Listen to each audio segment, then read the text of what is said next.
Ladies and gentlemen, Please welcome.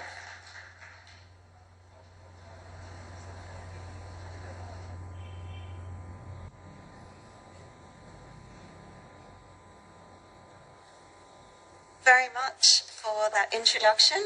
Hi there, my name's Carmen. I'm a travel journalist, TV presenter. I work on the travel show on the BBC, so I'm just going to tell you a little bit about me. Right. So I've been with the BBC for 23 years. I started just after 9/11. I filmed and reported from from 85 countries around the world. Yes, that's a lot. Don't do the maths. Yeah, let's not talk about age. But I started in the BBC World Newsroom, so I've got a news background, and I fell into travel. So obviously I've reported from over 80 countries in the world, and I've reported from big cities, I've reported from also rural villages, and for me at least, what really stands out and what makes the destination and the story so memorable is when you connect with the local community. So this is often, this is the perception with many tourism villages, that it's steeped in tradition, that there is a deep cultural connection, and of course this is true. But I challenge you to challenge these stereotypes. So, for instance, I lived in Japan for 8 years, and I'm going to give you an example of a story that we filmed just outside Osaka some summers ago. It was all to do with the Obon Festival, and we filmed with a dance troupe, a very young dance troupe in Japan, and they were taking a modern twist on a very old traditional dance. And it was just so inspiring, and we're going to touch on this a bit later in the sessions about connecting with youth, about their ideas and their energy, and this was a really good example of how young people had taken a very traditional cultural dance and made it something fun and exciting, and gave people a new perspective.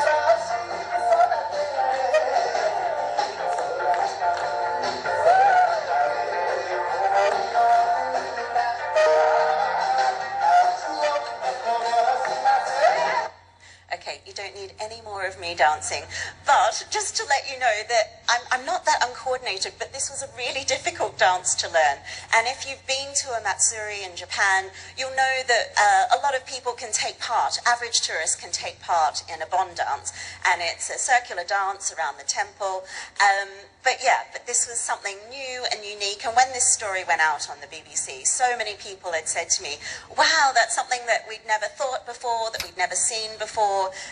So it just goes to show that if you can challenge the stereotypes, it really makes for something unique. So this brings me on to, we're getting to the end of the year, and a lot of people are always looking at the trends. What's the travel trends coming up for 2025? And I thought this was interesting to highlight the trends and also the ways that it can be aligned with rural tourism. So for me, certainly authentic journeys is a really popular trend coming in the next year. It's been a trend this year as well. And I think a lot of people have come to realize that travel is becoming more expensive. That's a sad fact. So people want more bang for their buck. They want to make their journey last longer and be more authentic, to get more out of their travels. And this also leads to slow travel because people are spending more time in a destination. So slow travel also encompasses train travel and river cruising, and there are other parts of the sector that are becoming really popular, and of course rural destinations are along these routes. And sustainability is here to stay. I think most people come to expect this when they book a holiday, and sustainability can mean so many things. It can mean environmental impacts, but it can also mean fostering community involvement. And For me, I always think tourism is always measured in numbers, how many tourists visited this destination. But wouldn't it be great if in the future we could measure tourism by how prosperous or how the quality of life for the destination of the locals in that destination? Wouldn't that be a great, that would be a great way to measure the success of a tourism destination? And I want to tell you about some of the best tourism villages that I've visited on my travels. Last year, I had the fortune of visiting Al Ula Old Town in Saudi Arabia. This is one of Saudi's historical treasures. There are 900 mud brick houses inside Al Ula Old Town, and it's like a living museum. Even the Starbucks is done in this traditional style, which was quite fun. We did a technical visit when we were there. We were able to visit the old town, and when we were there, we just happened to come upon a wedding procession that was going through the middle of town. Like, the tourist board could not have written this or organized this any better. And it was something so unexpected and so vibrant, and all the other people on this tour. And so I'm just going to show you a few highlights.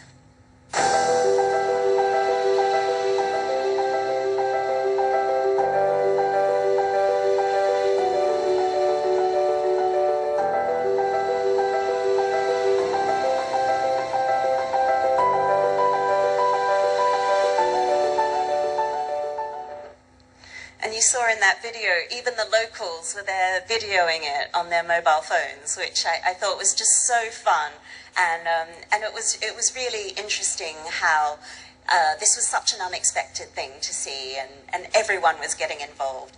I've also had the fortune, earlier this year, of visiting Misbah Al Abreen, which is in Oman, in the foothills of Jebel Shams, and this is a gorgeous, yes, we can see Husni there. I was so lucky to have Husni as my guide when I was in Misbah, and he really gave me a local insight. So one of the key things about Misbah Al Abreen is the 2,000-year-old Falaj irrigation system. Now, on the outset, this might seem as not terribly exciting, but if you see it visually, you will see that this is one of the main draws of Misbah. And also there are 6 traditional guest houses in Misbah Al Abreen, and they're old traditional family homes turned into guest houses.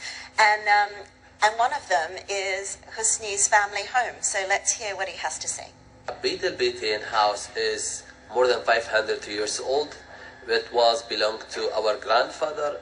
Part of it now converted like a heritage inn where people can experience the lifestyle of Omanis during that time. It's sort of a complete experience, not only to sleep in the home, but also to have the food, authentic food prepared also by the family, because still some of the families living in the old settlement. Really, we feel very proud to bring back the life to old settlement. People start coming back, enjoying really the lifestyle of the old settlement, and it is like a complete experience. Which brings me nicely into tips for promoting rural tourism in the media, because we've got to leverage our storytelling expertise, and it was so much better to hear directly from Husni rather than having me narrate it. It was great to be able to connect with a local person, to be able to hear exactly what they think about how tourism has affected their village, how tourism has progressed. And this is a really powerful tool that all these best tourism villages possess. Also, capturing attention. The hooks, and so a hook and a headline is what brings the media in, and indeed brings tourists in. And you need a hook in terms of a headline, but also a visual hook. So, for instance, to have the irrigation system on paper, it sounds a bit dull, but when you see it, it's really quite interesting, and it's beautiful to look at. So you definitely need a combination of a visual hook as well as the written headline to get people in and to get the media in. Cultural narratives, festivals. These are such great draw cards to encourage journalists as well as the media. If you can be able to stage something vibrant, which of course all these festivals are so unique, that's really another string to your bow. And calls to action. You need to get people to take action. You need to have tourists to be able to take action as well as journalists. So for instance, when we're looking at stories for the travel show, it always helps if there is something for the presenter to do. So if I can take part in a cooking course, if I can do something that is unique to that village, then that makes it so worthwhile. So, you know, you've got all these such interesting cultural situations that are going on. You've got horse races. I've done traditional log rafting in Japan.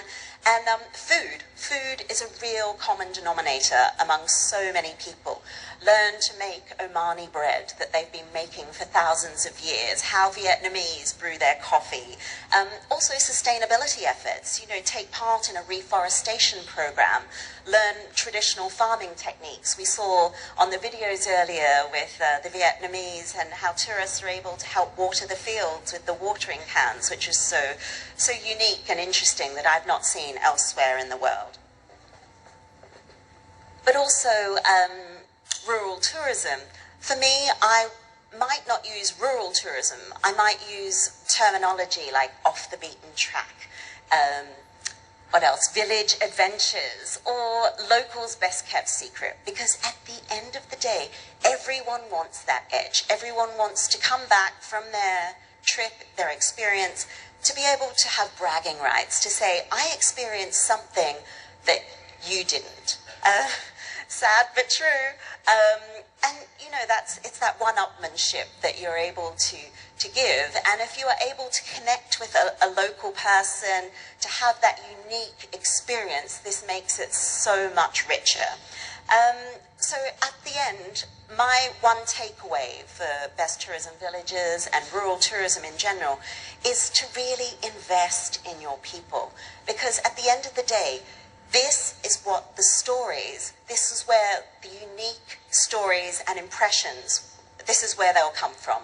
This will be the connection that you make with the villages, and this is the stories that the media is looking for, and it will trickle down to the tourists, and it will make the experience all the more richer.